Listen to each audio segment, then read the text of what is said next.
My name is Melissa Letourneau, and I'm out here on Maryland Parkway and Flamingo at a bus station, which I don't know if you can tell. I'm at a bus station. And we are out here today with Southern Nevada Watchdogs to just ask the public some questions about public transportation. Recently, we had a discussion with Stephen Ross, Councilman Steve Ross, and he had said that people love taking public transportation, that they save $4,000 a year doing it, and that they would probably do it over taking a car if they could because they save the money. My opinion was that we're going to find out people really would rather have a car, but that the policies of the city and the county prevent them from being able to afford to drive. So we will find out if people would really prefer public transportation or if they might rather have a car if they could afford to drive. Okay, what's your name? Keandra. Okay. Keandra, are you a UNLV student? No, I'm not. No? Okay. And you ride the bus, obviously? Yes, I do. Okay. Why do you ride the bus? Because it's cheaper than gas. Now, if you could afford to drive, would you prefer to? Of course. Of course. Yes. I just was curious because we were speaking with Councilman Ross, and he seemed to think that people would take the bus over a car because it's cheaper, and they would prefer that. No. Right. Okay. See, we didn't think so. We thought if the economy was better and people were making more in their jobs and gas wasn't so expensive, that they would probably drive if they could. Right. It's quicker than waiting. Okay. What's your name? Tarnell. I'm sorry. What was it? Tarnell.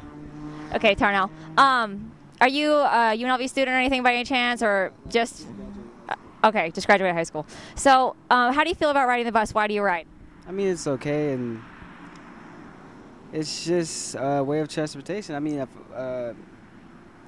gas is expensive and everything, so. Yeah, they just raised the fuel tax on us, actually. Recently they did. The county did.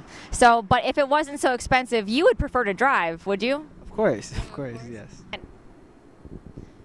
Okay, and so we're here at the bus stop, and we just had some questions for, what's your name, ma'am? Veronica?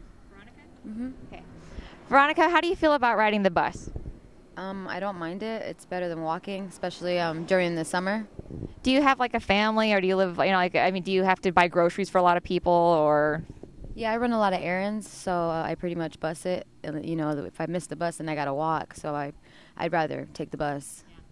Would you prefer to drive if could you not afford to drive? Is that why you don't, or? Yeah, pretty much, yep. Sir, do you want to offer your opinions? I'd rather drive a car, to tell you the truth. Then take the bus? I'd rather take the bus than walking. Yeah, ain't that the truth? Especially in the summer, because it's really hot in the summer. Did you know that they are actually, part of their master plan for the city is to narrow the lanes on the road and make more space in the sidewalks so that there's like space for people that want to walk, because don't you just love walking everywhere? Not in the heat. Not in the heat. I mean, it's a walk a day is good and it's healthy for you, but wow, extending the sidewalks. As some of you may be aware, the city and the county have a policy of trying to get people out of their cars and walking more, which is part of the reason they're pushing public transportation the way that they are.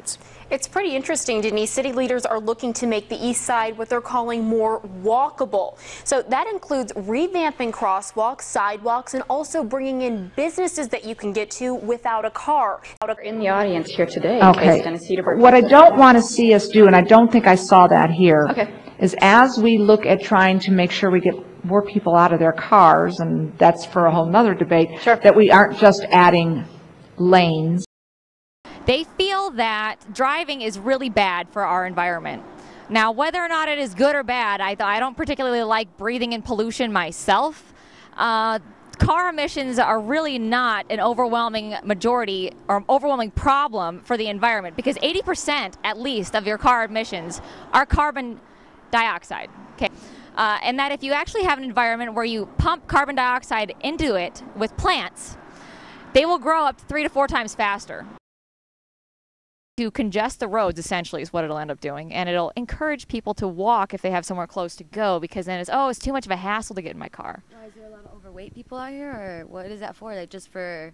Now, the Las Vegas City Council promises healthier food options. Okay, the motion passes. Ward 5 Councilman Ricky Barlow says the new resolution increases healthy food access and decreases unhealthy retail options in all wards. Childhood obesity has been on the rise for many years, and all we're trying to do is basically do our part to make sure that we have a healthy community. Even if there was a lot of overweight people out here, is it really their responsibility? Why should the city council be in charge of, making people healthy? Yeah, I mean, they shouldn't be. Not everyone agrees, though. Michael Turley calls himself a political watchdog who says this is all about government control. It's about regulating every facet of your life. But What's Jeff your name? Walker. Bella? Okay, Bella, and you take the bus. How do you feel about riding the bus? It's not bad. Not bad. How do you not drive because you can't afford to, or just do you prefer to take the bus? Yeah, I can't afford a car right now.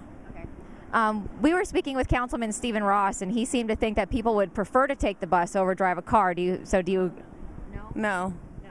Absolutely not. Okay. What's your name? Saeed. Okay, Saeed. And why do you ride the bus? Because I just lost my car and I couldn't afford to get it back. So if you could afford to have your car back, would you rather have your car? I do because I love driving. Glory. Glory. Okay, and you live in Vegas, yeah? Yes. Okay. And why is it that you take the bus? Because a car's too expensive? Would you prefer to drive a car if it wasn't so expensive? Yes. I was going to say, is that your daughter or?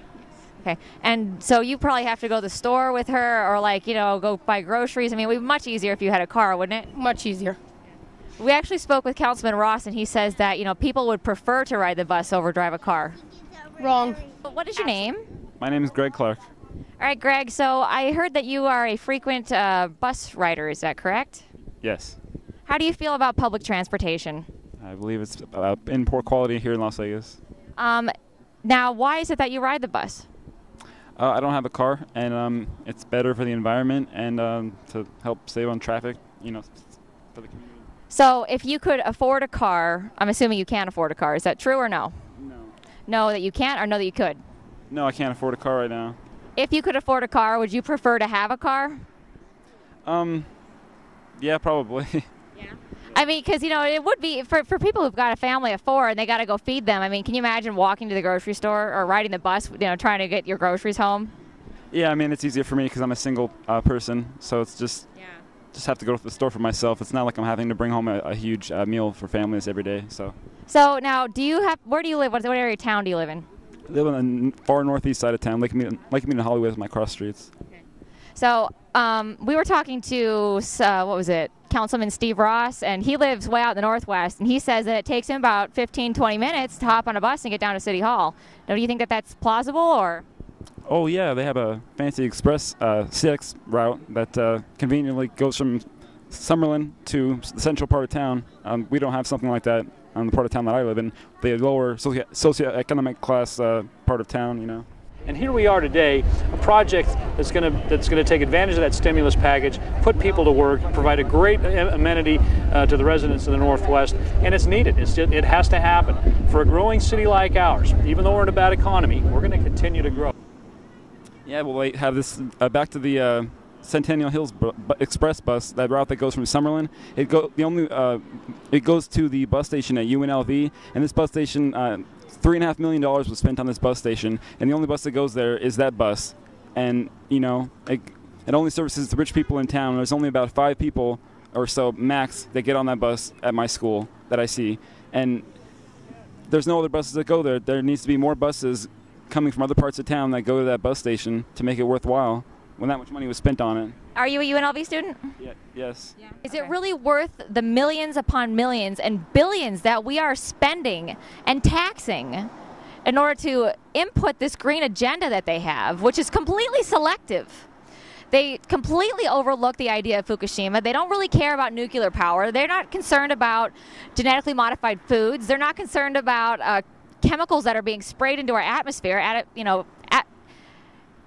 atmospheric aerosol spraying, or chemtrails, as people. Welcome to the floor, everybody. My guest tonight is a Harvard scientist with a new book called A Case for Climate Engineering.